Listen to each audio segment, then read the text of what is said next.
Владе, ова што го спомнав на почетокот, дека си учител кој што е познат по тоа дека испраќа генерации на основци и дни средношколци кои што се подготвени да се соочат со предизвикот на проширување на знаењата, надградување на своите гледишта. Како го успеваш тоа? Затоа што од сите средни училишта што ги познавам професорите, те издвојуваат како професор каде што нема промашување со учениците.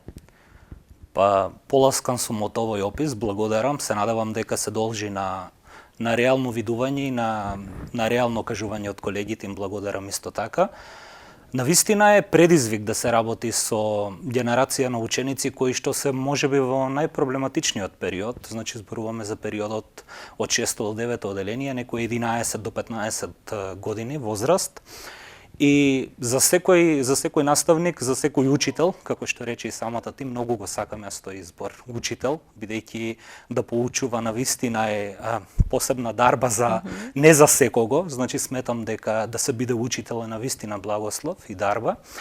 Како што реков, да се биде учител во таа возраст е навистина само по себе предизвик и за мене представува навистина и гордост и мотивација да се дадам за таа возраст ученици и да успеам од нив да направам индивидуи и личности кои што ќе си го сакаат својот мајчин јазик, ќе развијат љубов за литературата, ќе се описменат ако сакаме, бидејќи сепак станува збор за поставување темел, основа за идната личност.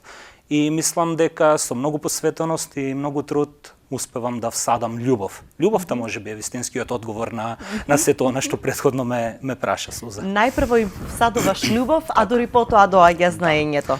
Ако тој однос оди преку страв и ако оди преку градење екс катедра, наметнување некој однос на устав, закон, ред и мир и не знам што, мислам дека шансата да се добие некаков добар резултат е речиси минимална.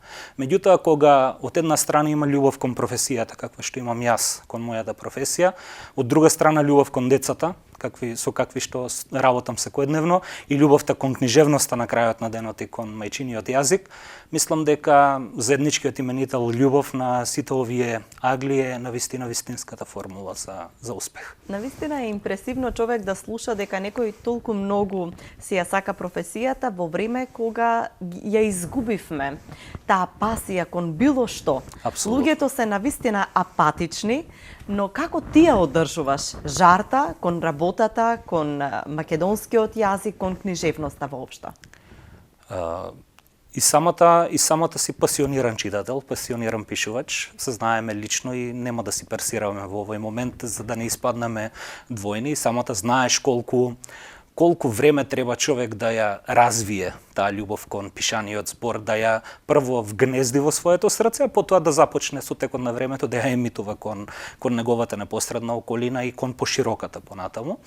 Од самиот тој аспект, кај мене долги години се гради тој однос кон пишаниот збор, кон љубовта за читањето, за анализирањето, за критиката, ако сакаме, бидејќи во основата сум критичар и книжевник научник. И сите тие љубови се на некој начин слеале во една и ја пренасочувам кон љубовта кон учениците и желбата да им покажам еден поинаков однос, еден поинаков начин на читање на литературата.